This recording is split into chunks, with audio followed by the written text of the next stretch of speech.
I never thought I would feel this kind of silence. The kind that crashes through your chest like a freight train, leaving you breathless and broken. Sitting there at that crowded Italian restaurant in Little Italy, watching my daughter-in-law's phone light up with my husband's number, and then hearing her whisper those two words that shattered my world, "Hi, honey. Today, I'm going to tell you something I never thought I would share. And if for even a second this feels familiar, I only ask that you like this video and subscribe. It will help me keep opening my heart. My name is Margaret, and at 72 years old, I thought I knew what my life looked like. Every morning for the past 47 years, I rose before dawn in our cramped Queens apartment. The radiator clanked like an old ghost, and the subway's distant roar mixed with the smell of burnt coffee that had become my daily soundtrack. I shuffled through the same routine, cleaning, cooking, endless phone calls to doctors about Robert's diabetes, organizing family visits that rarely happened the way I imagined them. I was always the glue. Always the backbone. The one who remembered birthdays, who kept photo albums organized, who made sure everyone felt loved and cared for. But on that October evening, when Sarah's phone buzzed against the red checkered tablecloth, I felt something I'd never experienced before. I felt invisible. The restaurant was one of those classic New York places where the walls are covered with black and white photos of celebrities from the 50s, and the smell of garlic and basil hangs in the air like a warm embrace. I had chosen it carefully for our monthly family dinner, hoping for laughter, hoping for connection, hoping for those precious moments where we felt like a real family again. My son David sat to my left, scrolling through his phone even though I'd asked him 3 times to put it away. His wife Sarah sat across from me, her perfectly manicured nails tapping against her wine glass. She was wearing that expensive black dress I'd helped her buy last Christmas, the one that cost more than my monthly grocery budget. And there was little Tommy, my 8-year-old grandson, the light of my life, drawing dinosaurs on his paper placemat with crayons the waiter had brought. I had been in the middle of telling them about Mrs. Rodriguez from 4B, how she'd fallen and broken her hip, when Sarah's phone rang. Not buzzed. Loudly. The ringtone was that generic iPhone melody that somehow always sounds urgent, demanding attention. I expected her to decline the call. We were having family time, after all. But instead, she glanced at the screen, and I saw something flicker across her face. Something that looked almost like excitement. Or nervousness. I couldn't tell which. "Sorry," she said, not sounding sorry at all. "I need to take this." And then she swiped to answer, and those 2 words fell from her lips like stones. "Hi, honey." The world stopped. I felt my fork freeze halfway to my mouth, a piece of penne still clinging to it. David didn't even look up from his phone. Tommy kept coloring, oblivious to the earthquake happening at our table. But I heard everything. The warmth in her voice. The intimacy. The way she said, "honey," like she was speaking to someone she loved. Someone who wasn't her husband. Someone whose number had flashed on her screen with the contact name, Robert. My Robert. My husband of 47 years. For 30 years, I had sacrificed everything for this family. Everything. When David was struggling to start his small marketing business in Brooklyn, I emptied my savings account. Every penny I'd put aside from my part-time job at the library, every dollar from the small inheritance my mother left me, every coin from the jar I kept hidden in the back of our bedroom closet. $15,000. My entire life's security, handed over without question because my son needed help, and what else are mothers for? When Robert's diabetes got worse 5 years ago, I became his nurse, his scheduler, his keeper. I learned to count carbohydrates, to give insulin injections, to recognize the signs when his blood sugar was dropping. I drove him to every appointment, waited in sterile waiting rooms for hours, held his hand while doctors delivered bad news about his kidneys, his eyes, his circulation. I forgave Robert's late nights when he claimed he was playing poker with his old construction buddies. I believed him when he said the smell of perfume on his clothes came from sitting next to women at the diner where they played cards. I ignored the way he started dressing better, caring about his appearance again after years of wearing the same threadbare shirts. I accepted Sarah's sharp words when she called me old-fashioned for wanting to cook Sunday dinners from scratch instead of ordering takeout. I smiled when she rolled her eyes at my stories about the old neighborhood, when she sighed heavily if I took too long explaining something, when she made it clear that my opinions about child-rearing were outdated and unwelcome. I cleaned their apartment in Hell's Kitchen every Tuesday while they worked. I scrubbed their bathroom, organized their closets, did their laundry, stocked their refrigerator. I took care of Tommy after school 3 days a week, helping with homework, making sure he had healthy snacks, listening to his stories about school and friends while his parents worked long hours building their careers and their fortune from David's growing investment portfolio. When Sarah snapped at me for buying Tommy the wrong brand of juice boxes, I apologized. When David forgot to call me back for 3 weeks straight, I made excuses for him. When they canceled our family dinners at the last minute because something better came up, I told myself it was okay. They were young. They were busy. They had their own lives. But sitting in that restaurant, listening to my daughter-in-law speak to my husband with a tenderness she'd never shown me, I felt something crack inside my chest. Like ice breaking on a frozen lake, starting with one small fracture and then spreading until the whole surface was ready to collapse. "I miss you too," she whispered into the phone, turning slightly away from our table. "I can't wait to see you later." Later. I gripped my water glass so tightly I thought it might shatter. The condensation made my palm slippery, and I could feel my heart pounding so hard I was sure everyone could hear it over the restaurant's buzz of conversation and clinking silverware. David finally looked up from his phone. "Who was that, babe?" Sarah slipped her phone back into her purse, that expensive leather bag I'd watched her buy with money from their joint account, money that had originally come from investments David made using my $15,000. "Oh, just work stuff," she said breezily. "You know how it is." But I knew it wasn't work. I knew because I'd seen the contact name. I knew because of the way her cheeks flushed pink, the way she touched her neck like she always did when she was lying. I knew because in 47 years of marriage, I'd learned to read the signs that everyone else missed. The rest of dinner passed in a blur. I pushed food around my plate while my stomach churned. Tommy showed me his dinosaur drawing, and I managed to smile and tell him it was beautiful, even though my vision kept blurring with tears I refused to let fall. David talked about some new cryptocurrency investment he was excited about, how Bitcoin was going to make them wealthy beyond their wildest dreams. Sarah nodded along, adding comments about their portfolio, their future, their plans. Their plans that apparently included my husband. "Mom, you're being awfully quiet," David said as he signaled for the check. "Everything okay?" "Just tired," I managed to say. It wasn't entirely a lie. I was tired. Tired in my bones, in my soul, in places I didn't even know could feel exhaustion. When we walked out into the cool October air, Sarah hugged me goodbye. The same perfunctory hug she always gave me, quick and distant. But this time, I caught a whiff of a cologne I recognized. Robert's cologne. The expensive bottle I'd bought him last Father's Day, the one he claimed he never wore because it was too fancy for an old guy like me. I rode the subway home alone, the train swaying and screeching through the tunnels under Manhattan. The familiar sounds that usually comforted me felt harsh and jarring. Every face I saw looked suspicious, every couple seemed to be sharing secrets, every phone conversation sounded like betrayal. When I climbed the 3 flights of stairs to our apartment in Astoria, my legs felt like lead. The hallway smelled like Mrs. Chen's cooking from 3A, that wonderful mix of ginger and soy sauce that usually made me smile. But tonight, even that couldn't lift my spirits. I opened our apartment door to find Robert sitting in his recliner, watching the news. He looked up when I walked in, and I studied his face for signs of guilt, for evidence of what I suspected. But he just looked like Robert. Tired Robert with his gray stubble and his reading glasses sliding down his nose. "How was dinner?" he asked. "Fine," I said, hanging my coat in the closet. Sarah's phone kept ringing. "Work stuff," she said. I watched his face carefully. Did his expression change? Did his eyes flicker? Was that tension in his jaw, or was I imagining it? "You know how these young people are with their phones," he said, turning back to the television. "Can't leave work at the office." That night, I lay in bed listening to Robert's breathing, the same breathing I'd listened to for nearly 5 decades. But it sounded different somehow. Guilty. Secretive. Or maybe I was losing my mind. I had sacrificed everything for this family, and they were slowly killing me with their indifference, their manipulation, their betrayal. But the thought that scared me most wasn't the betrayal itself. It was the question that kept echoing in my mind as I stared at the ceiling: what if I deserved this? What if I'd been so desperate to be needed, so afraid of being abandoned, that I'd trained them to treat me this way? The next morning brought the usual routine. Coffee at 5:30, Robert's insulin at 6, breakfast by 6:30. I moved through the motions like a ghost, going through the familiar dance we'd perfected over decades. But everything felt different now. Every gesture, every word, every glance carried the weight of what I suspected. Robert seemed normal. Too normal. He complimented my scrambled eggs, asked about my plans for the day, mentioned that he might go to the hardware store later to pick up some supplies for fixing the leaky faucet in the bathroom. All perfectly ordinary. All perfectly innocent. But when his phone buzzed with a text message, I saw the way his eyes darted to it quickly, the way he subtly angled the screen away from me. When I asked who it was, he said, "Just Jimmy, asking about poker tonight." Jimmy.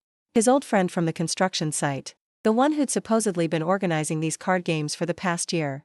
The games that happened twice a week, sometimes 3 times, always in the evening, always lasting until late. "Will you be home for dinner?" I asked. "Probably not. You know how these games go. Might grab a sandwich there." I nodded and went back to washing dishes, but my mind was racing. How many lies had I accepted without question? How many times had I chosen to believe rather than investigate? How many red flags had I ignored because the truth was too painful to face? That afternoon, while Robert was at his supposed hardware store trip, I did something I'd never done before. I called Jimmy's house. His wife answered. "Oh, hi Margaret," Betty said. "How are you, dear?" "I'm fine, Betty. Is Jimmy there?" Robert left his reading glasses in the car last night, and he wanted to see if Jimmy found them. There was a pause. A long pause. "Margaret," Betty said slowly, "Jimmy hasn't played poker with Robert in over a year. He's been working nights at the warehouse since last February. Is everything okay?" The phone felt heavy in my hand. The kitchen seemed to tilt slightly, like the floor beneath my feet was no longer solid. "Oh," I said, trying to keep my voice casual. "My mistake." He must have been talking about a different game. You know how these men are with their cards. But Betty wasn't fooled. "Margaret, if you need to talk." "I'm fine," I said quickly. "Everything's fine. Give my love to Jimmy." I hung up before she could say anything else. Everything was not fine. Nothing was fine. My husband had been lying to me for over a year, and I'd been too trusting, too naive, too desperate to believe in the goodness of the people I loved to see it. I spent the rest of the afternoon in a strange kind of trance, going through the motions of my daily routine while my mind processed this new information. I folded laundry, organized the medicine cabinet, prepared a dinner that Robert wouldn't be home to eat. But underneath the mundane tasks, I was unraveling. At 7 o'clock, my phone rang. It was David. "Hey, Mom. I need a favor." Not, "How are you?" Not, "I was thinking about you." Just, "I need a favor." "What is it, honey?" "Sarah's car is in the shop, and she needs to get to a client meeting tomorrow morning. Could you give her a ride? It's in Midtown, around 9. I could have said no. I should have said no. I had a doctor's appointment that I'd been trying to schedule for weeks. But instead, I heard myself saying, "Of course." "Great. She'll text you the address." "You're the best, Mom." He hung up before I could respond. I stared at the phone in my hand, feeling like I was seeing my life clearly for the first time. When did I become the person everyone called when they needed something? When did my own needs become so unimportant that nobody even asked if I was available before making demands on my time? When did I become invisible? That evening, Robert came home at 11:30, smelling like cigarettes and that same perfume I'd noticed on him before. His explanation was ready. The card game had run late, they'd gone to a diner afterward, there were a lot of people there and someone must have been wearing strong perfume. I listened to his story and nodded in all the right places, but inside, I was screaming. Inside, I was grieving the man I'd loved for nearly 50 years, the man who was standing in front of me spinning lies as easily as breathing. "Did you win anything?" I asked. "Broke even," he said. "You know how it goes." But I was beginning to understand that I didn't know how anything went. I didn't know my husband, my son, my daughter-in-law. I didn't even know myself anymore. The next morning, I drove Sarah to her meeting in Manhattan, navigating the traffic and the construction and the endless maze of one-way streets that make driving in the city such a nightmare. She spent the entire ride on her phone, texting and scrolling and completely ignoring me except to give terse directions. When we got stuck in traffic near Times Square, she huffed with impatience, as if I had somehow caused the backup of cars and buses and delivery trucks that stretched for blocks. "Can't you take a different route?" she snapped. "This is the fastest way," I said. "Trust me, I've been driving in this city longer than you've been alive." She rolled her eyes. "Things change, Margaret. Maybe you should try using GPS like everyone else." Margaret. Not Mom, not even Maggie like she used to call me when she first married David. Just Margaret, like I was a stranger driving her cab. I dropped her off at a gleaming office building in Midtown, and she got out without a thank you, without a goodbye, without even looking back. I watched her walk into the lobby in her expensive clothes and her expensive shoes, carrying her expensive bag, living the expensive life that my sacrifices had helped make possible. And I realized that I'd been buying their love for so long, I'd forgotten what it felt like to be loved freely. That afternoon, I made a decision. I was going to find out the truth about Robert's poker games, even if it destroyed me. I drove to the address where he claimed they played cards. It was a small apartment building in Flushing, not far from where we used to live when David was little. I sat in my car across the street, feeling like a detective in one of those crime shows Robert loved to watch. At exactly 7 o'clock, I saw him walking up the street. My heart hammered against my ribs. Part of me hoped he would go into the building where the poker game supposedly happened. Part of me hoped I was wrong about everything. But Robert walked right past that building and continued down the block to a different building entirely. A building where Sarah was waiting for him at the entrance, wearing a red coat I'd never seen before. I watched my husband of 47 years embrace my daughter-in-law like she was the most precious thing in the world. I watched him hold her face in his hands and kiss her like he hadn't kissed me in years. I watched them walk into her building together, hand in hand, leaving me sitting in my car with my heart breaking into pieces so small I wasn't sure they could ever be put back together. 23 years. Sarah had been part of our family for 23 years. I had welcomed her with open arms when David brought her home from college. I had helped her pick out her wedding dress, had held her hand during Tommy's birth, had been the first person she called when she got promoted at work. I had loved her like my own daughter. And she had been having an affair with my husband. I drove home in a haze, running red lights and forgetting to signal turns. When a taxi honked at me for cutting into his lane, I didn't even care. Nothing mattered anymore. The life I thought I'd been living was a fiction, a beautiful lie I'd been telling myself while everyone around me knew the truth. At home, I poured myself a glass of wine. Then another. Then a third. I sat at the kitchen table, staring at the photos on the refrigerator. Pictures of family vacations, birthday parties, holidays. All of us smiling, all of us pretending to be happy. In one photo from last Christmas, Robert had his arm around Sarah while she helped Tommy open presents. I remembered taking that picture, remembered feeling grateful that my family got along so well. Now I could see what I'd missed then, the way Robert's hand rested on Sarah's hip, the way she leaned into him just a little too much, the way David was looking at his phone instead of at his wife and father. David knew. He had to know. You don't miss signs like that when you're living in the same house with people. Which meant he was either incredibly oblivious, or he was complicit in this betrayal. The wine made me brave, or maybe just reckless. I called David. Mom? He sounded surprised. I rarely called him, especially not in the evening. I need to talk to you, I said. About what? Is everything okay?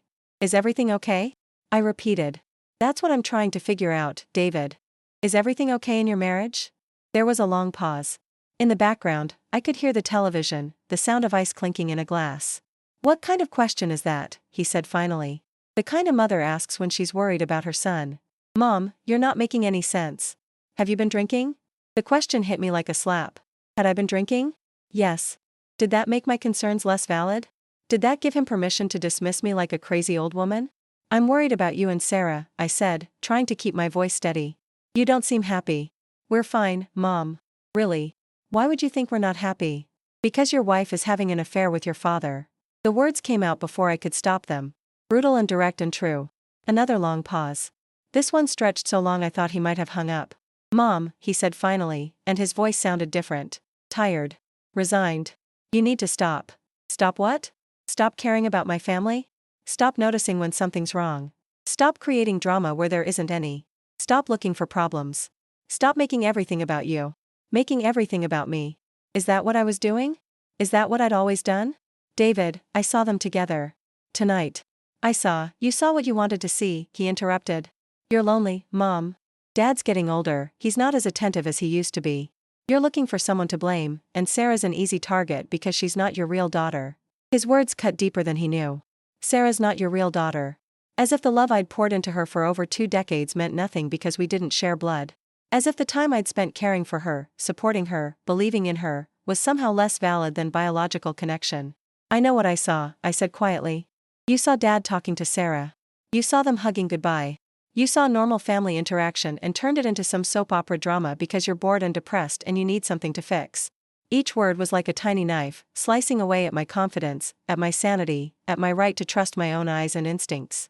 Maybe you're right, I said, because it was easier than fighting. Because I'd spent so many years avoiding conflict, smoothing over problems, pretending everything was fine that I'd lost the ability to stand up for myself even when I knew I was right. I know I'm right, David said, and his voice was gentler now, like he was talking to a confused child. Why don't you take up a hobby? Join a book club or something. You have too much time on your hands. Too much time on my hands. Because caring for his father and cleaning his apartment and babysitting his son wasn't a full-time job. Because worrying about everyone else's happiness and health and success wasn't enough to keep me busy. After he hung up, I sat in the kitchen until Robert came home at midnight, smelling like Sarah's perfume and lies. He kissed the top of my head like he had every night for 47 years, asked if I'd had a good evening, mentioned that he'd lost $20 at poker but had fun anyway. I played along. I smiled and made appropriate responses and pretended that my world hadn't just collapsed around me. Because that's what I'd always done. That's who I'd become somewhere along the way, the woman who absorbed everyone else's pain and dishonesty and neglect so they could feel better about themselves. But as I lay in bed that night, listening to Robert's practiced breathing, I made myself a promise. I was going to find out exactly how long this had been going on. I was going to document every lie, every secret meeting, every phone call. And then I was going to decide what to do with the information. I was 72 years old, and I was tired of being everyone's fool. The next few weeks fell into a rhythm of investigation and heartbreak. I learned things I wished I didn't know, saw things I wished I could unsee. I followed Robert to Sarah's apartment twice more. I sat outside that building in Flushing, watching my husband walk in and out like he belonged there, like betraying his wife of nearly 50 years was the most natural thing in the world. I started paying attention to Sarah's social media posts. Pictures of expensive dinners at restaurants I recognized from Robert's credit card statements. Photos of flowers that looked suspiciously like the bouquets that used to appear on our kitchen table, the ones Robert claimed he bought at the grocery store. Check-ins at hotels in Manhattan during times when Robert was supposedly at medical appointments. The evidence piled up like snow in a blizzard, each new piece adding to the weight that was crushing my chest. But the worst part wasn't the affair itself. The worst part was the way everyone treated me when I tried to talk about it. David dismissed me as a paranoid old woman. My sister Patricia told me I was imagining things because I was going through a phase at my age. Even my neighbor Mrs. Kowalski, who I'd considered a friend, suggested maybe I should see a therapist to work through my trust issues. Trust issues.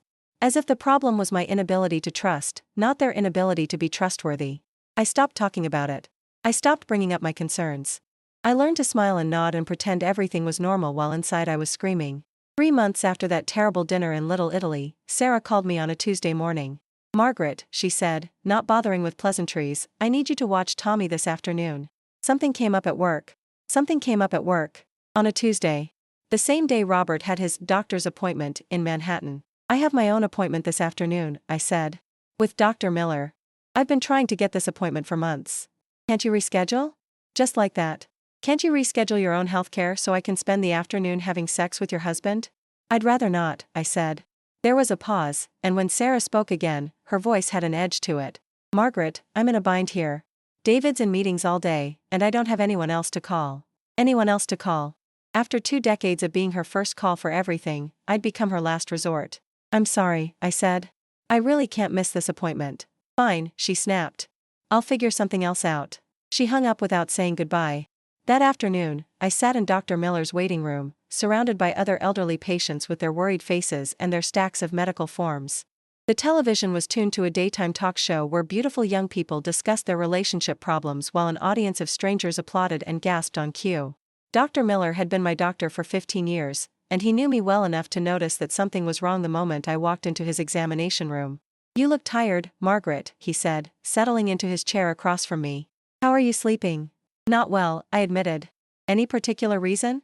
I almost told him. I almost spilled everything about Robert and Sarah and David and the slow dissolution of everything I'd believed about my life. But instead, I said, just the usual stresses of getting older. He prescribed me a mild sleep aid and suggested I consider counseling. "Sometimes talking to someone objective can help," he said kindly. "There are some excellent therapists who specialize in life transitions for people our age." Life transitions. What a gentle way to say that your entire existence has been revealed to be a lie. When I got home that evening, Robert was already there, sitting in his chair, watching the news. He looked relaxed, satisfied, like a man who'd spent a pleasant afternoon doing exactly what he wanted to do. "How was your appointment?" he asked. "Fine," I said. "How was yours?" "Oh, you know. Same old stuff. Blood work, blood pressure check. Everything looks good." "Everything looks good." Another lie, delivered with the same casual ease as asking about the weather. That night, I made Robert's favorite dinner. Hot roast with potatoes and carrots, the meal I'd been making for our family for decades. I set the table with our good china, lit candles, opened a bottle of wine. I wanted to create a moment, an opportunity for him to tell me the truth, to explain what was happening, to give me a chance to understand. "What's the occasion?" he asked when he saw the table. "No occasion," I said. "I just thought it would be nice to have a proper dinner together." We sat across from each other, the same way we'd sat for thousands of meals over the years. The food tasted like ash in my mouth, but I ate anyway, making conversation about the weather, about Mrs. Chen's new grandbaby, about the construction project that was tearing up our street. "Robert," I said finally, setting down my fork. "Are you happy?" He looked up, surprised. "Happy? What kind of question is that?" "The kind of question a wife asks her husband when she's worried about their marriage." "Our marriage is fine, Maggie." "Why wouldn't it be?" "Maggie." He hadn't called me Maggie in months. It was always Margaret now, or nothing at all. But hearing my old nickname made my heart clench with longing for the man I'd fallen in love with all those years ago. "I feel like we're drifting apart," I said carefully. "Like we're living separate lives in the same house." "We're getting older," he said, returning to his pot roast. People change. Relationships change. That's normal. Is it normal to lie about where you're spending your evenings? The question hung in the air between us like smoke. Robert's fork paused halfway to his mouth, and for a moment, I thought he might tell me the truth. I thought he might set down his silverware and look me in the eye and explain everything. Instead, he said, "I don't know what you're talking about. The poker games, Robert. Jimmy's wife told me they haven't happened in over a year." His face went very still. "Betty's confused. She doesn't keep track of Jimmy's schedule." "Then where do you go twice a week? Where do you spend your evenings when you're not at home with me? I don't have to account for every minute of my day to you, Margaret." Margaret again. The soft moment of Maggie was gone, replaced by the cold distance that had become his default way of speaking to me. "You do if you're my husband," I said quietly. "You do if you love me. Don't be dramatic." He stood up from the table, his dinner only half finished. "I'm going to watch television. Don't be dramatic." As if asking for honesty from your spouse of nearly 50 years was some kind of unreasonable demand. I sat alone at the table, surrounded by the ruins of my romantic dinner, and realized that my marriage had been over for longer than I'd been willing to admit. The man I'd loved was gone, replaced by a stranger who felt no obligation to treat me with basic respect or consideration. After I cleaned up the dishes, I went to our bedroom and opened the closet where I kept our photo albums. Boxes and boxes of memories, carefully preserved and organized. Pictures of our wedding day, when we were young and full of hope and promise. Photos of David as a baby, as a toddler, as a child taking his first steps and losing his first tooth. Images of family vacations, birthday parties, Christmas mornings, graduations. I pulled out the album from David and Sarah's wedding and flipped through the pages slowly. There I was, beaming with joy as I helped Sarah with her veil. There was Robert, dancing with his new daughter-in-law at the reception, both of them laughing at something he'd whispered in her ear. There was David, looking handsome and proud and happy. When had it started? When had the seeds of this betrayal been planted? Had Robert been attracted to Sarah from the beginning, or had it developed slowly over the years? Had she pursued him, or had he pursued her? Did it matter? What mattered was that my family, my entire reason for existing, had become a lie. The people I'd loved most in the world had conspired to make me look foolish while they lived their real lives in secret. I closed the album and put it back in the box. Then I went to the kitchen and made myself a cup of tea, sitting at the table where I'd shared so many meals with Robert, where I'd helped David with homework, where I'd listened to Sarah's work problems and relationship concerns back when she still pretended to care about my opinion. That's when I made my decision. I was going to stop pretending. I was going to stop playing along with their game. I was going to stop being the cooperative victim who made their betrayal easy and comfortable. I was going to fight back. The next morning, I called my bank and made an appointment to speak with a financial advisor. If Robert and Sarah thought they could use me and discard me, they were going to learn that I wasn't as powerless as they believed. At the bank, I sat across from a young woman named Jessica who looked barely old enough to have a checking account, much less give financial advice to someone my age. But she was professional and kind, and she listened carefully as I explained my situation in the most diplomatic terms possible. "I'm concerned about protecting my assets in case of divorce," I said, the word feeling strange in my mouth. "How long have you been married?" Jessica asked. 47 years. Her eyebrows went up slightly. "That's a long time. Are you sure divorce is what you want?" Was I sure? Was I sure about anything anymore? "I need to know my options," I said. She walked me through the basics. In New York, everything acquired during the marriage would be considered marital property and subject to division. The house, the savings accounts, Robert's pension, the investments David had made with my money that had grown into substantial portfolio worth several $100,000. "You'd be entitled to half of everything," Jessica explained. "Maybe more, depending on the circumstances and how good your lawyer is." Half of everything. After 47 years of marriage, half felt like both too much and not nearly enough. I left the bank with a folder full of papers and a business card for a divorce attorney. I drove home slowly, taking the long way through Queens, past the neighborhood where David grew up, past the school where I used to volunteer, past the park where our family used to have picnics back when we actually were a family. When I got home, Robert was in his chair, watching a rerun of an old sitcom. He barely looked up when I walked in. "Where were you?" he asked. "Running errands," I said. It wasn't exactly a lie, but it wasn't the truth either. I was learning to speak his language. That evening, Sarah called. "Hi, Margaret," she said, and I could hear the strain in her voice. "I wanted to apologize for being short with you yesterday. I was stressed about work." "Work. Right. It's fine," I said. "No, it's not fine. You've always been there for our family, and I shouldn't have taken my stress out on you." "Our family." She was still pretending we were all one big happy family, even as she was destroying it from the inside. "I appreciate the apology," I said. "Tommy's been asking about you. He misses his grandma." Maybe you could come over for dinner this weekend? Tommy. My sweet grandson, the innocent victim in all of this. The child who would grow up thinking this dysfunction was normal because none of the adults in his life had the courage to be honest. I'll think about it, I said. Great. And Margaret? Thank you. For everything you do for us. I know we don't say it enough, but we really appreciate you. We. As if she and Robert were a unit now, making decisions about me together. After she hung up, I sat in the kitchen, staring at the phone. Sarah's apology had been perfectly crafted, designed to make me feel guilty for being suspicious, for questioning their treatment of me, for having needs of my own. But I was done feeling guilty. I was done being grateful for scraps of attention from people who should have been loving me freely. I was done being the family doormat, absorbing everyone else's bad behavior so they could feel better about themselves. I was 72 years old, and I was going to learn how to put myself first.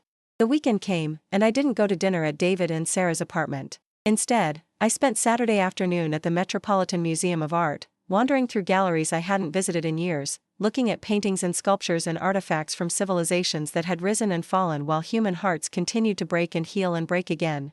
In the Egyptian wing, I stood in front of a sarcophagus that was thousands of years old, thinking about impermanence and the ridiculous importance we place on our small human dramas. But then I moved to the American wing and saw a painting of a woman sitting alone in a kitchen, looking out a window with an expression of profound loneliness, and I understood that small human dramas were all we had. Our broken hearts mattered because they were ours. When I got home that evening, there were 3 missed calls from David and 2 text messages asking where I was. I didn't respond to any of them. On Sunday morning, David showed up at my apartment, looking worried and annoyed in equal measure.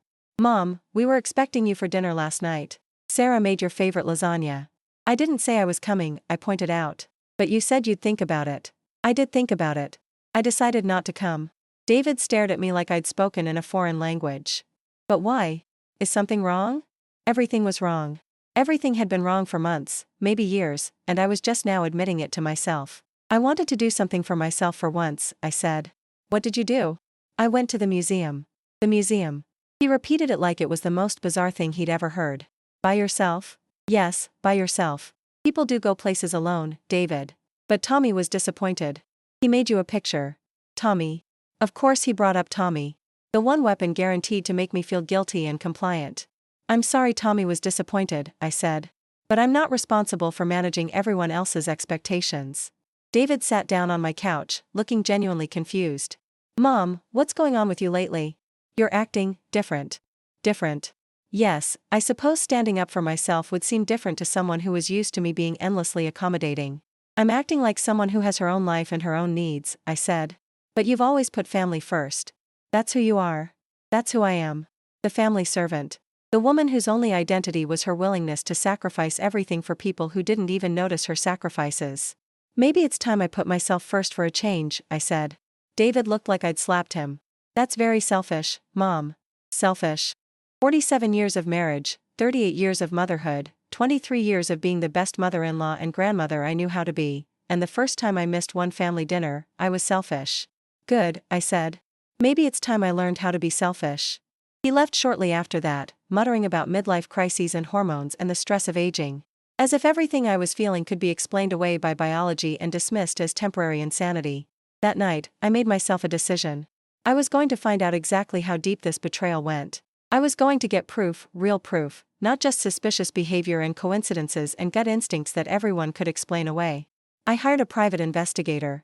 His name was Marcus Webb, and he looked exactly like what you'd expect a private investigator to look like: rumpled clothes, tired eyes, 5 o'clock shadow at 2 in the afternoon. He worked out of a small office in Queens, and his waiting room smelled like coffee and cigarettes and disappointment. How long do you think this has been going on? He asked after I'd explained the situation.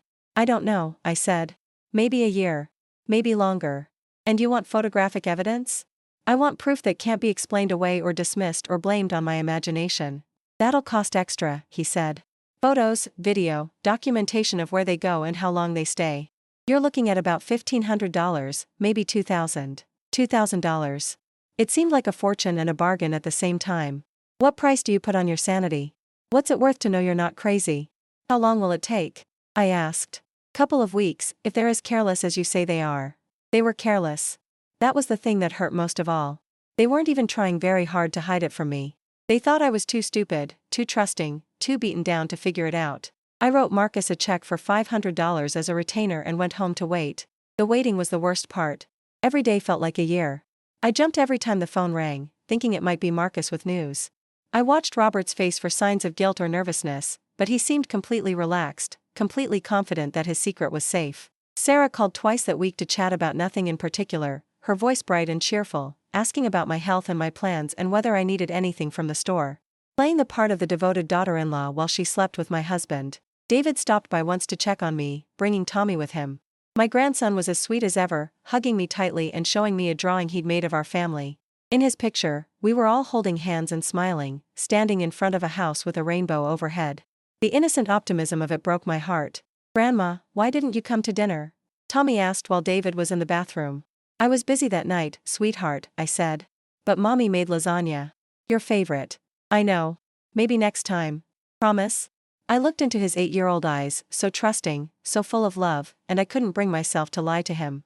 "We'll see," I said instead. After they left, I sat in my kitchen, staring at Tommy's drawing. This child was going to be hurt by what was coming.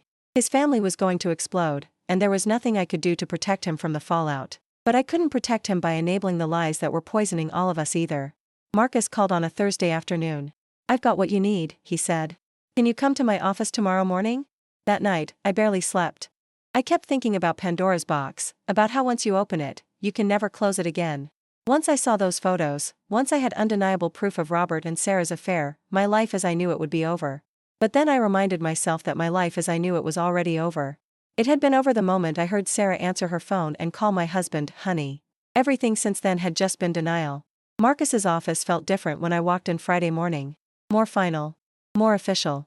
He had a manila envelope waiting for me on his desk, thick with photographs and documents. "Before you look at these," he said, "I want you to know that I'm sorry. Nobody deserves this, especially not after almost 50 years of marriage." I opened the envelope with trembling hands. The first photograph showed Robert and Sarah walking into her apartment building in Flushing. Nothing incriminating about that, except for the way they were holding hands like teenagers. The second photo showed them kissing on the sidewalk outside a restaurant I didn't recognize. The third showed them going into a hotel in Manhattan in the middle of the afternoon. There were dozens of photos, spanning 3 weeks of surveillance. Robert and Sarah at dinner. Robert and Sarah shopping together. Robert and Sarah walking through Central Park like a couple celebrating their anniversary. "This one was taken last Tuesday," Marcus said, pointing to a photograph of them leaving the hotel where they'd spent the afternoon. "The same day you told me your husband said he had a doctor's appointment. The same day I'd missed my own appointment to watch Tommy." There were also bank records showing cash withdrawals that corresponded to their hotel visits, restaurant receipts charged to Robert's credit card for meals he'd told me he'd eaten at the diner after poker games, even a lease agreement. Sarah was renting a second apartment, a small one-bedroom place where they could meet without worrying about being seen. "How long?" I asked. "Best I can tell, about 2 years," Marcus said. "Maybe longer. They've got a routine, like an old married couple. Tuesdays and Thursdays, sometimes Saturday afternoons." 2 years.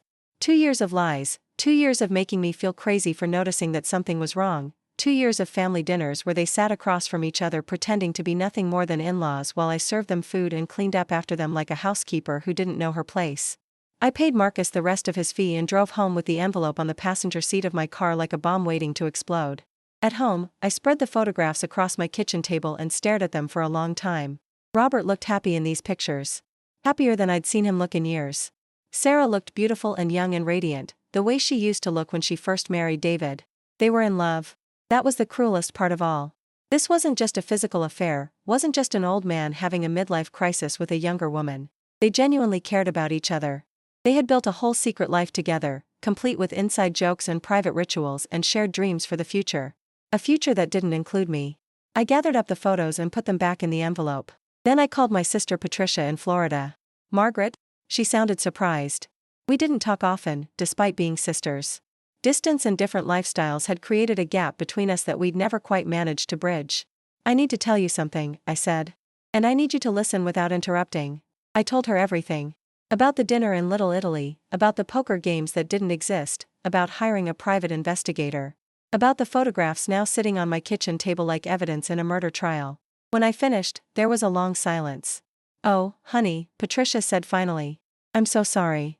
I don't know what to do," I admitted. "What do you want to do?" It was a simple question with a complicated answer. What did I want? I wanted my old life back, the one where I trusted the people I loved and believed in the goodness of my marriage and my family. But that life had been an illusion, and you can't go back to believing in something once you know it's not real. I want them to be sorry, I said.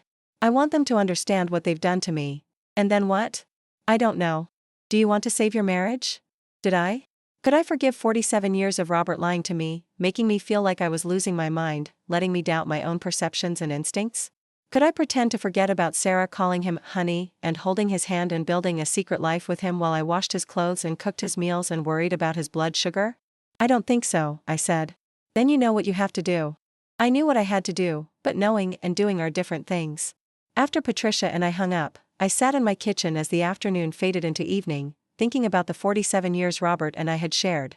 The good years and the hard years, the laughter and the fights, the dreams we'd chased together and the disappointments we'd weathered side by side. Those years had been real, even if they'd ended with betrayal.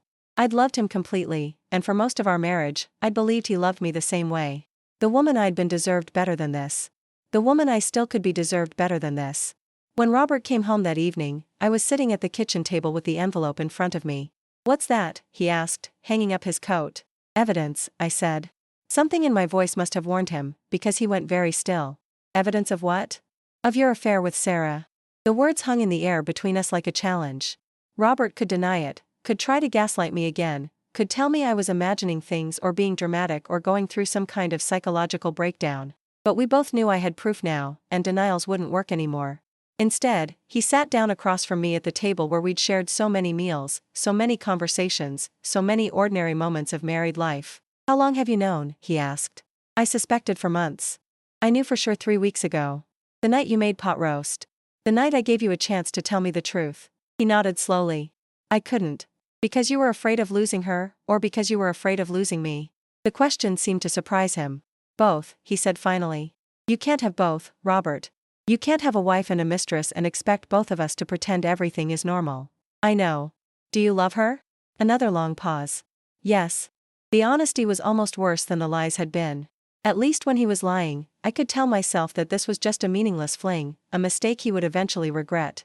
But love made it real. Love made it a choice he'd made every single day for 2 years. Does David know? I don't know. We've never talked about it. But he suspected. I was sure of it now.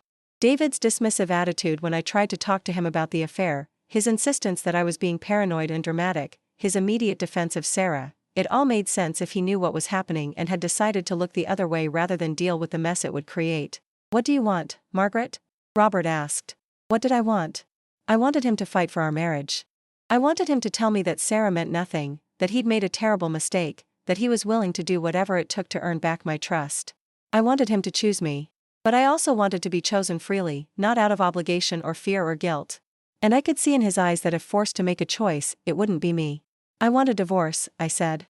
He nodded again, like he'd been expecting this. "Okay. That's it? Just okay? What do you want me to say, Margaret? That I'm sorry?" "I am sorry. I'm sorry I hurt you, and I'm sorry it happened this way. I never wanted to hurt you. But you're not sorry you did it." "No," he said quietly. "I'm not sorry I did it." The honesty was brutal, but I respected it more than I would have respected false apologies or empty promises to change. At least he was finally telling me the truth. "I'll move out," he said. "Find an apartment somewhere. We can figure out the details with lawyers." "Where will you go?" Sarah and I have been looking at places. Of course they had. They'd been planning their future together while I'd been planning our retirement, our golden years, our grandchildren's graduations and weddings. "How long?" I asked again. "The affair, or us looking for apartments?" "Both. The affair started about 2 years ago. We've been talking about getting a place together for about 6 months. 6 months. They'd been planning to leave their respective spouses and start a new life together for half a year, and I'd been completely oblivious. I'd been worried about Robert's health, planning our family Christmas party, knitting scarves for everyone for winter. What about David? What about Tommy? David will understand eventually. And Tommy? Tommy will adjust. Kids are resilient. Kids are resilient. As if an 8-year-old boy wouldn't be traumatized by his grandfather leaving his grandmother for his mother. As if the disintegration of his family wouldn't affect every relationship he ever had for the rest of his life. "When are you leaving?" I asked. "Soon. This weekend, maybe. This weekend. 3 days away." After 47 years of marriage, I was being given 3 days' notice. That night, Robert slept in the guest bedroom. I lay in our bed alone for the first time in decades, staring at the ceiling and trying to process what had just happened. My marriage was over. My family was destroyed. My daughter-in-law was stealing my husband, and my son apparently thought that was perfectly acceptable. At 72 years old, I was starting over. The next morning, I called a divorce attorney. Her name was Catherine Morrison, and her office was in a gleaming building in Manhattan that made me feel small and out of place in my department store clothes and my sensible shoes. Catherine was probably in her 50s, with silver hair and kind eyes and a handshake that conveyed both strength and compassion. She listened to my story without interrupting, taking notes on a legal pad and nodding occasionally. 47 years, she said when I finished. That's a long marriage. Too long, apparently. How do you feel about the divorce? Are you sure it's what you want? I'm sure, I said, and I meant it. I can't stay married to someone who loves someone else more than he loves me. Fair enough. Let's talk about what you're entitled to. What I was entitled to, it turned out, was quite a lot. Half of everything we'd accumulated during our marriage, including the house, the savings accounts, Robert's pension, and his share of the investment portfolio that David had built using my money. There was also the possibility of alimony, given the length of our marriage and the disparity in our earning potential.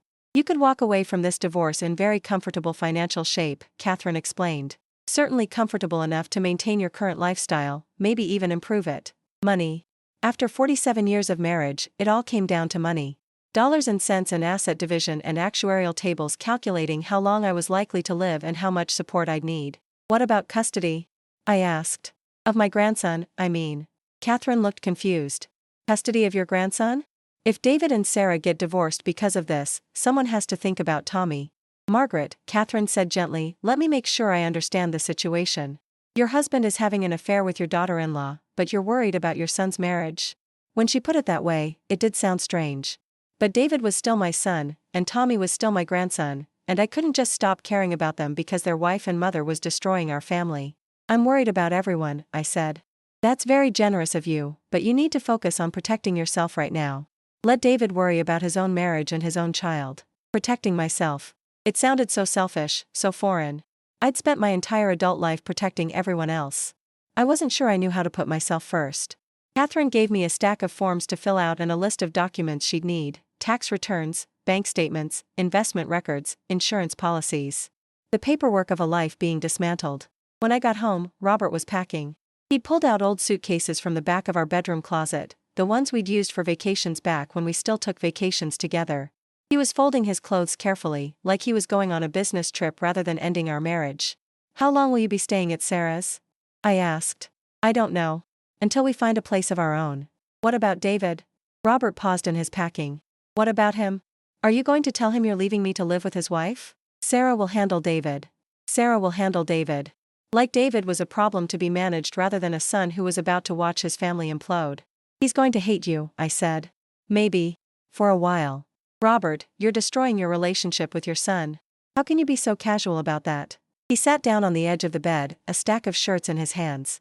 Margaret, I know you think I'm a monster. And maybe I am. But I'm 74 years old, and this is the first time in years that I felt truly happy. I'm not going to give that up. Truly happy. Not happy with me, not happy with our life together, not happy with his grandson or his old friends or his familiar routines. Happy with Sarah, with their secret life, with the excitement of starting over with someone new. I couldn't argue with that. I couldn't compete with the intoxicating thrill of an affair, the way it must have made him feel young and desirable and alive again. I was just his wife of 47 years, as familiar as furniture, as exciting as oatmeal. I hope it works out for you, I said, and I almost meant it. He left that afternoon while I was at the grocery store. I came home to an empty house and a note on the kitchen table. I'll call you about picking up the rest of my things. I'm sorry it ended this way. I'm sorry it ended this way. Not sorry it ended, just sorry about the way it ended. If he could have figured out a way to leave me without hurting me, without me finding out about Sarah, he would have preferred that. A clean break with no messy emotions or wounded feelings. That night, I called David. Mom? He sounded distracted, like he was doing something else while talking to me. Your father moved out today, I said. There was a long pause. What do you mean, moved out? I mean he packed his clothes and left. We're getting divorced. Divorced? David's voice went up an octave. Mom, what are you talking about? You and Dad have been married forever. 47 years. And now we're getting divorced because he's been having an affair with Sarah. Another pause, even longer this time. David? Are you still there? I'm here, he said, but his voice sounded strange. Distant. Did you hear what I said? I heard you. And? And what, Mom? What do you want me to say? I want you to say you're shocked. I want you to say you can't believe your father would do this to me. I want you to say you're as angry and hurt as I am. I can't say that. Why not? Because it's not true. The words hit me like a physical blow. What do you mean, it's not true? I mean, I'm not shocked, and I'm not surprised. And I'm not angry at Dad or Sarah. How can you not be angry? She's your wife, David. Your wife is having an affair with your father. It's complicated, Mom. Complicated. That seemed to be everyone's favorite word lately. Nothing was simple anymore, nothing was right or wrong, everything was just complicated. What's complicated about adultery? I asked. You don't understand the situation. Then explain it to me. Sarah and we've been having problems for a while. Our marriage isn't what it used to be. So that makes it okay for her to sleep with your father? I didn't say it was okay. I said it was complicated. David, I need you to help me understand this. Are you telling me that you know about the affair and you don't care? I'm telling you that Sarah and Dad found something together that they weren't finding in their marriages. And maybe instead of being angry about it, we should be grateful that they're happy. Grateful. I should be grateful that my husband chose my daughter-in-law over me. I should be grateful that my family was being destroyed so two selfish people could pursue their own happiness without regard for anyone else. What about Tommy? I asked. What about him? What about your son, David?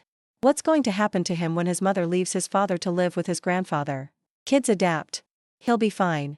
He'll be fine. David was using the exact same words his father had used. Like they'd discussed this, like they'd agreed on the appropriate responses to give when confronted with inconvenient questions about the collateral damage their choices were causing. I can't believe what I'm hearing, I said. Mom, I know this is hard for you to accept. Hard for me to accept? David, your wife is destroying our family, and you're acting like it's some kind of beautiful love story. Maybe it is. Maybe it is what? A love story. Maybe Dad and Sarah found something real together, something worth fighting for. At whose expense? At mine? At yours? At Tommy's? Sometimes people have to make difficult choices. They didn't have to make these choices. They chose to make these choices. They chose to lie and sneak around and betray the people who love them. Love isn't always convenient, Mom. Love isn't always convenient. As if convenience was the issue here. As if I was objecting to their affair because it was inconvenient for me, not because it was a betrayal of everything I'd believed about loyalty and commitment and family bonds. I have to go, I said. Mom, wait. I think we should all sit down and talk about this like adults. Talk about what? About how you're all perfectly fine with me being discarded like garbage so your father and your wife can play house together. It's not like that. That's exactly what it's like. I hung up before he could say anything else. I sat in my kitchen, surrounded by the silence of my empty house, and realized that I'd lost more than a husband. I'd lost a son too. David had chosen Sarah and Robert over me, had decided that their happiness was more important than my pain, had dismissed my feelings as if they didn't matter. My entire family had abandoned me. But as I sat there in that crushing silence, I felt something unexpected. Along with the pain and the betrayal and the loneliness, I felt something that might have been relief. For 2 years, I'd been doubting myself, questioning my perceptions, wondering if I was losing my mind. Now I knew the truth. I wasn't crazy. I wasn't paranoid. I wasn't imagining things. I was just surrounded by liars. The next few weeks passed in a blur of legal appointments and paperwork and difficult conversations with people who had no idea how to respond to my situation. My sister Patricia flew up from Florida to stay with me for a few days, bringing casseroles and tissues and endless patience for my need to tell the same story over and over again. I don't understand how this happened, I said for the 100th time, sitting in my living room with photo albums spread across the coffee table. It happened because some people are selfish, Patricia said simply. It happened because Robert and Sarah decided their wants were more important than your needs. But how did I not see it? How was I so blind? You weren't blind. You were trusting. There's a difference. I feel so stupid. You're not stupid. You're kind. You believed the best of people you loved, and they took advantage of that. Patricia helped me start the process of reclaiming my house and my life. We cleaned out Robert's closet, donating his clothes to charity and packing up the personal items he'd left behind. We rearranged furniture, hung new curtains, bought fresh flowers for every room. This is your house now, Patricia said as we worked. Not yours and Robert's. Just yours. You get to decide how it looks and feels. It was a strange concept, making decisions based purely on my own preferences. I'd spent so many years considering Robert's opinions, accommodating his needs, compromising on everything from paint colors to dinner plans that I'd forgotten what I actually liked. I discovered that I preferred bright colors to the neutral palette Robert had always insisted on. I liked fresh flowers and scented candles and classical music playing softly in the background. I enjoyed reading in bed and eating ice cream for breakfast and staying up late to watch old movies. I was rediscovering who I was when I wasn't defined by my relationships to other people. But it wasn't all positive transformation and personal growth. There were nights when I cried until I couldn't breathe, when the loneliness felt like it might actually kill me, when I questioned whether I'd made the right choice in demanding the truth and pursuing the divorce. There were afternoons when I found myself reaching for the phone to call David, forgetting for a moment that we weren't speaking. There were evenings when I heard Robert's key in the door, my heart leaping with hope before I remembered that he wasn't coming home anymore. The worst part was the silence from Tommy. Sarah had apparently decided that I was too toxic to be around her son, so my access to my grandson had been cut off completely. No more Tuesday afternoon visits, no more bedtime stories over the phone, no more crayon drawings taped to my refrigerator. I'd lost everyone I loved, and I'd gained nothing but an empty house and a legal right to half of everything Robert and I had built together. But slowly, very slowly, I started to build a different kind of life. I joined a book club at the library where I'd worked for so many years. The other members were mostly women my age, many of them dealing with their own struggles with divorce, widowhood, estrangement from adult children. We met every other Thursday to discuss our assigned reading, but mostly we talked about life, about loss, about the challenge of reinventing yourself when you thought your story was already written. I started volunteering at a local senior center, helping with their meal program. It felt good to be useful again, to have a purpose that didn't revolve around managing other people's needs and emotions. I took a watercolor painting class at the community college. I was terrible at it, but I didn't care. There was something soothing about mixing colors and trying to capture light and shadow on paper, about creating something beautiful that existed purely for its own sake. I made friends.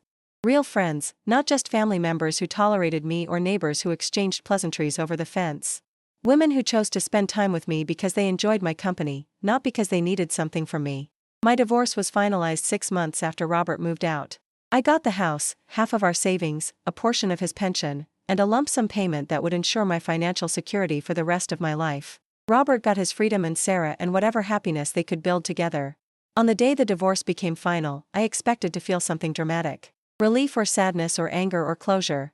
Instead, I felt tired. It was over, the legal part anyway, and now I had to figure out what came next.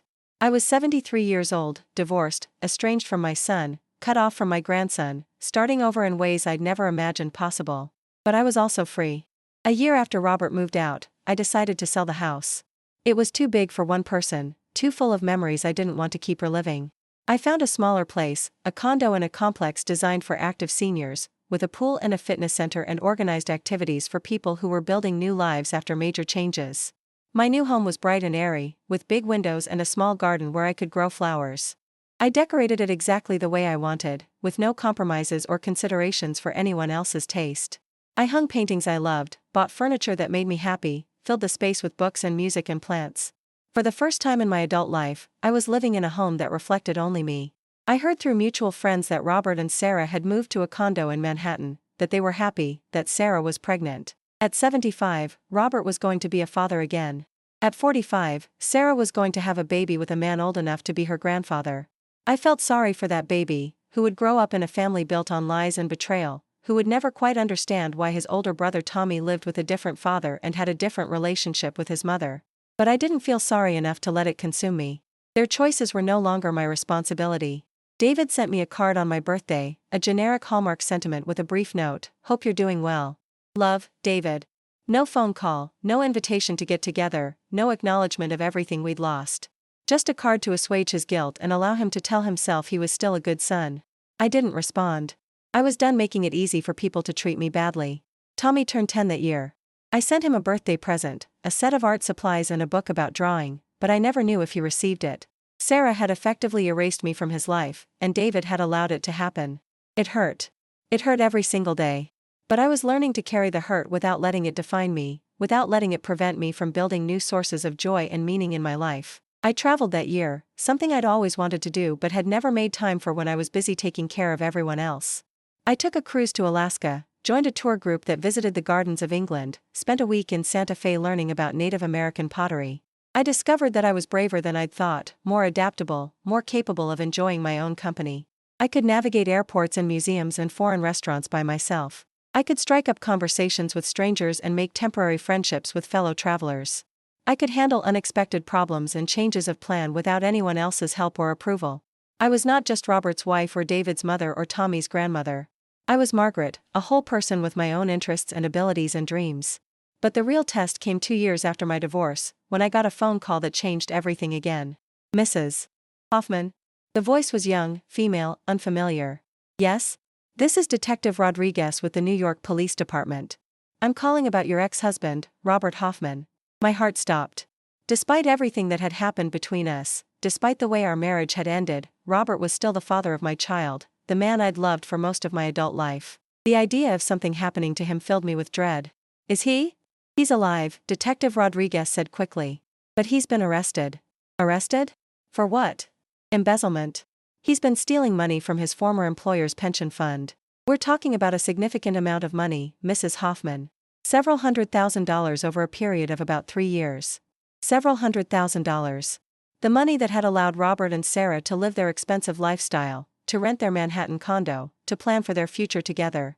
Money that hadn't come from Robert's legitimate income or our marital assets. Mrs. Hoffman, are you still there? I'm here, I managed. What does this mean for me? Well, that depends. Did you have any knowledge of your ex-husband's activities? Any joint accounts or assets that might have been purchased with the stolen funds? Joint accounts. The investment portfolio that David had built using my initial $15,000. The portfolio that had grown to several $100,000 over the years, providing the foundation for David and Sarah's comfortable lifestyle. I don't think so, I said. But I'm not sure. We've been divorced for 2 years. We may need to speak with you in person, just to go over the details. Would that be all right? After I hung up, I sat in my bright, cheerful living room, trying to process this latest revelation. Robert wasn't just an adulterer. He was also a thief. For 3 years, while I'd been checking his blood sugar and organizing his medications and worrying about his health, he'd been stealing money from the pension fund of men who'd worked alongside him for decades. The money that had made Sarah fall in love with him, that had funded their secret life together, that had allowed them to dream about their expensive future, it was all stolen. I called Catherine Morrison, my divorce attorney. How does this affect me? I asked. Potentially, it could be very good for you, she said. If Robert used marital assets to commit crimes, if any of the money you received in the divorce settlement came from illegal sources, you could be entitled to additional compensation.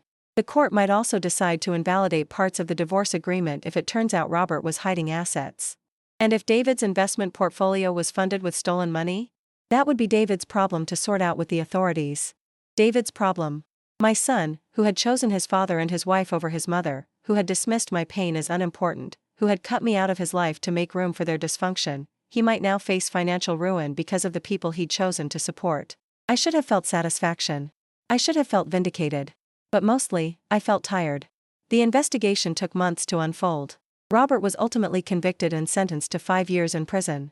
Sarah, who claimed complete ignorance of his crimes, was not charged, but the lifestyle she'd grown accustomed to disappeared overnight. The Manhattan condo was seized, the expensive dinners and shopping sprees ended, the dreams of a comfortable retirement with her much older boyfriend evaporated. David lost everything. The investment portfolio built with stolen money was frozen and eventually forfeited to compensate Robert's victims. The business he'd built using that money as collateral collapsed.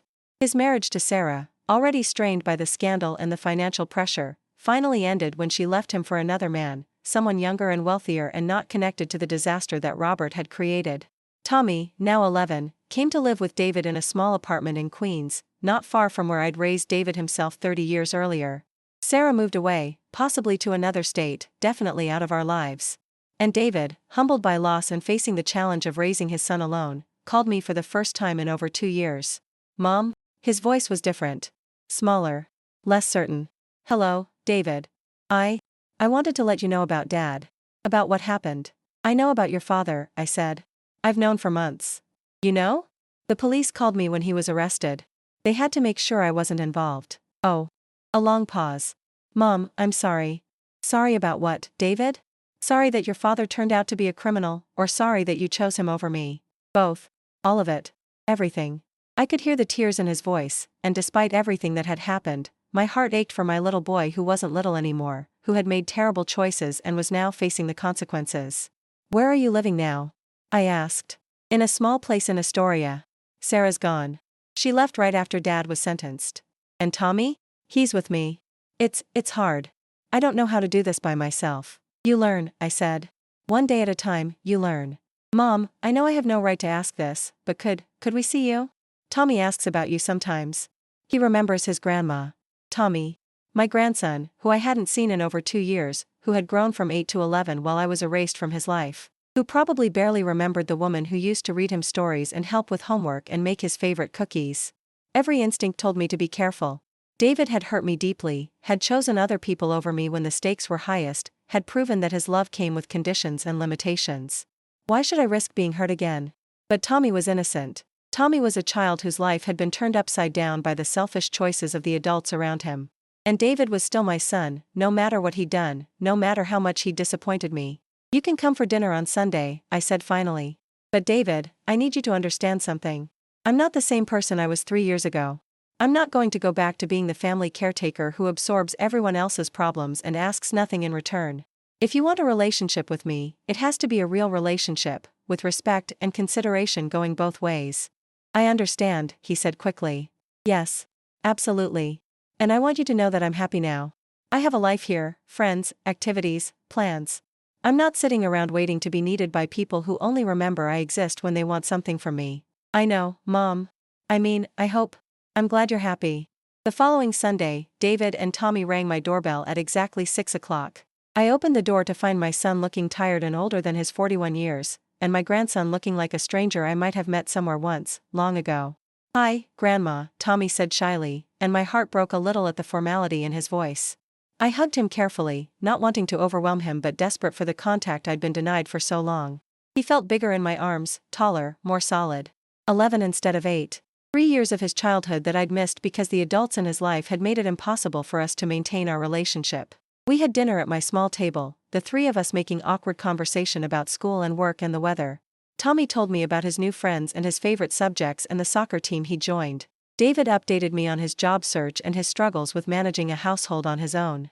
Grandma, I like your new house, Tommy said as I served dessert. It's pretty. Thank you, sweetheart. I like it too. Do you live all by yourself now? I do. And I enjoy it very much. Aren't you lonely? Out of the mouths of babes. The question that everyone wondered but few people were brave enough to ask directly. Sometimes, I said honestly. But I have friends now, and activities I enjoy. I've learned that being alone and being lonely aren't the same thing. After dinner, Tommy explored my small garden while David and I cleaned up the dishes. Working together in the kitchen felt familiar and strange at the same time, like muscle memory overlaid with years of hurt and distance. Mom, David said as he dried a plate, I need you to know how sorry I am. About everything. About Dad and Sarah, about not believing you when you tried to tell me what was happening, about cutting you out when you needed support. Thank you, I said. But David, apologies are just words unless they're followed by changed behavior. I know I have to earn back your trust. You hurt me very deeply. When I needed my son most, you abandoned me for people who were lying to both of us. I was stupid. And scared. And I didn't want to believe that my marriage was falling apart, so I convinced myself that you were wrong about everything. What about now? Do you still think I was wrong? No. You were right about all of it. Dad and Sarah, the affair, the lies. Everything. I should have listened to you.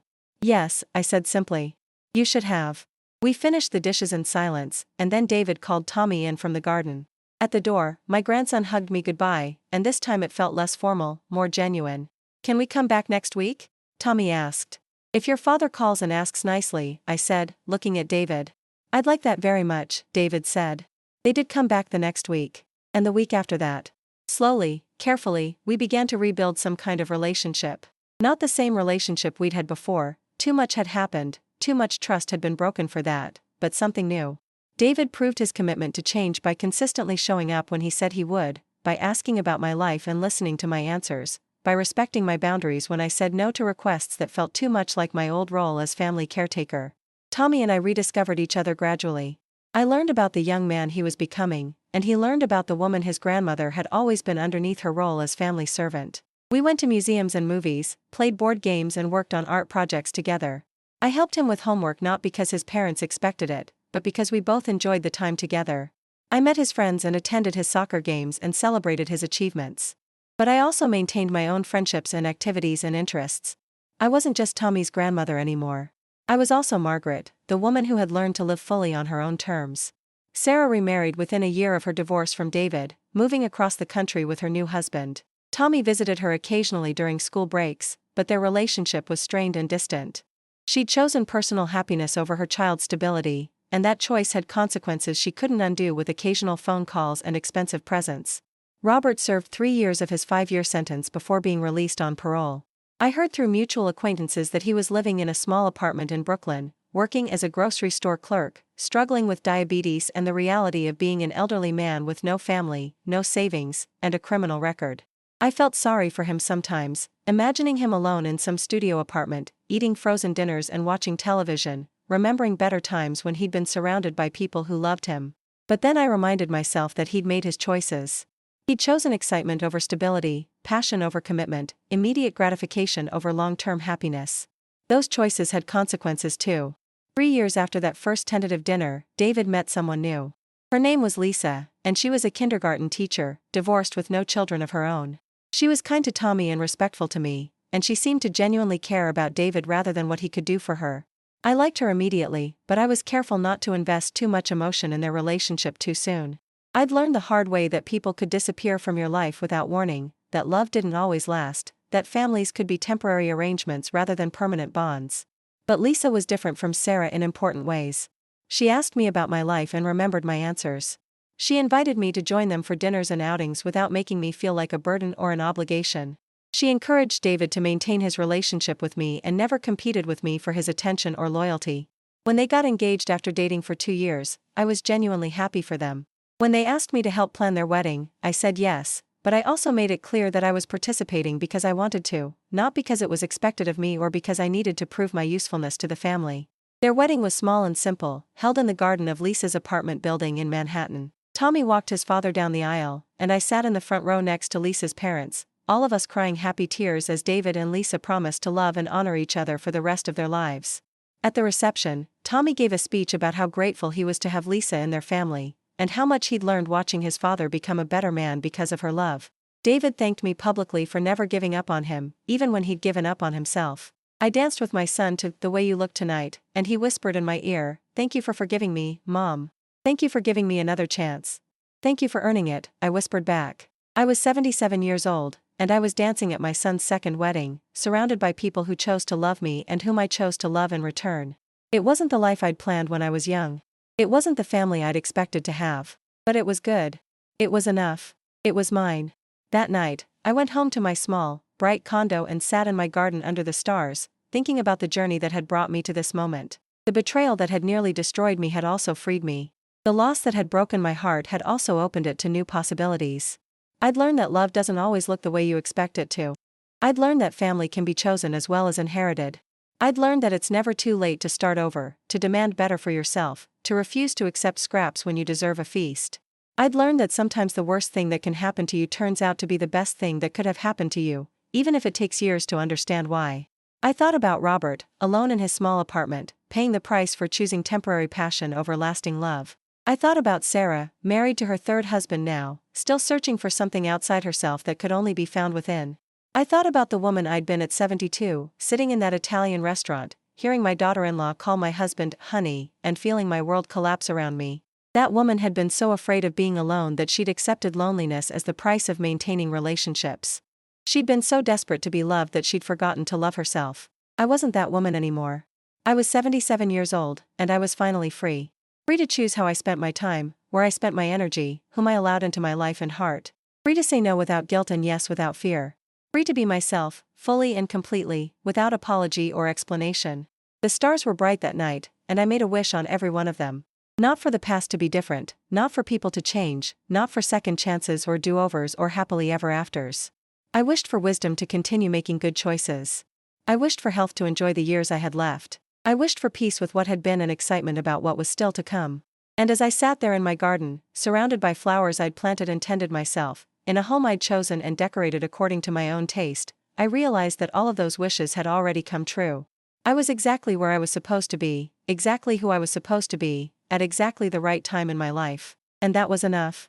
More than enough. It was everything. Now, as I share this story with you, I want you to know that transformation is possible at any age, in any circumstances. You don't have to accept betrayal, neglect, or disrespect because you're afraid of being alone. You don't have to buy love with your silence, your service, or your sacrifice. Sometimes the people who are supposed to love us most are the ones who hurt us deepest.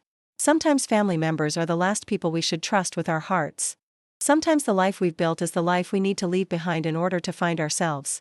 It's terrifying to start over, to admit that the people you've trusted have betrayed you, to walk away from relationships that have defined your identity for decades. But it's also liberating. It's also necessary. It's also the beginning of the rest of your life.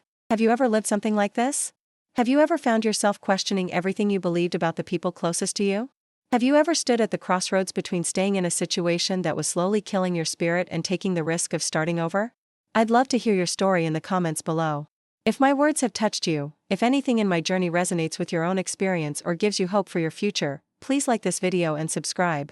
Together, we can remind each other that it's never too late to choose ourselves, to demand better, to build lives that reflect our true worth. Thank you for listening to my story. Thank you for letting me remind you, and myself, that we are never too old to begin again.